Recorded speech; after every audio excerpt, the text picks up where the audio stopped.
যে সমীকরণের দ্বিতীয় রাউন্ড খেলা নিয়ে জটিল সমীকরণের সামনে দাঁড়িয়ে স্পেন। কেবার্দোর গোলরক্ষক বাজ পাখি নাকি দেওয়াল? চরম উত্তেজনায় দুর্বল দল কেবার্দোর কাছে কেমন করে কপাল পুড়ল স্পেনের।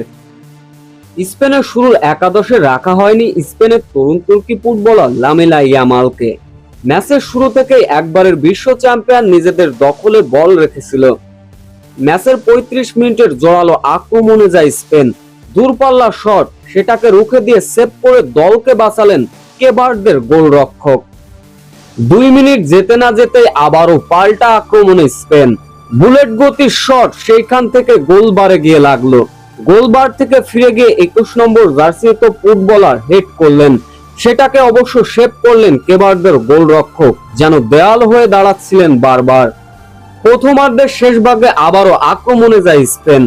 স্পেনের ৭ নম্বর জার্সি পরিহিত খেলোয়াড় শট নিলেন, সেটা আবারও দেয়াল হয়ে দাঁড়ালো কেপ ভার্দের গোলরক্ষক। পুরো ম্যাচে ৯০% বল ছিল স্পেনের পায়ে। একের পর এক জোরালো আক্রমণ, তবে বারবার যেন দেয়াল হয়ে দাঁড়ালো কেপ ভার্দের গোলরক্ষক। হতাশার মাত্রা বেড়ে যাচ্ছিল সময় যখন শেষের দিকে চলে যাচ্ছিল।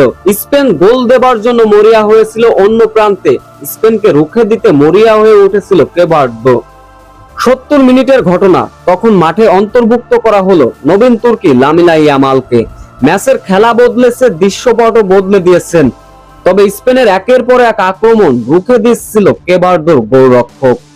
ম্যাচের শেষ ভাগে অবশ্য গোলের সম্ভাবনা জাগিয়েছিল কেবার্দো, তবে সেটা রুখে দিয়েছিলেন স্পেনের গোলরক্ষক। তবে শেষ পর্যন্ত নির্ধারিত ৯০ মিনিট শেষে কেবার্দোর গোলরক্ষকের কাছে পরাজিত হলো স্পেন, গোল শূন্যই ড্র। এই হারের ফলে দ্বিতীয় রাউন্ড খেলার জন্য কঠিন সমীকরণের সামনে দাঁড়িয়ে এবার স্পেন। স্পেনের পরবর্তী দুইটা ম্যাচ উরুগুয়ে, সৌদি আরবের মতো শক্তিশালী দলের বিপক্ষে। ওই দুইটা ম্যাচ থেকে একটি ম্যাচ অবশ্যই জিততে হবে স্পেনের, না হলে মহা বিপদে পড়তে হতে পারে তাদের। কেননা পরবর্তী দুইটা থেকে একটা ম্যাচ অবশ্যই জেতা লাগবে। পয়েন্ট টেবিলে ৩ অবস্থান থাকতে হবে স্পেনের, তাই বলা যাচ্ছে না কি হতে পারে ভাগ্য নির্ধারণ স্পেনের।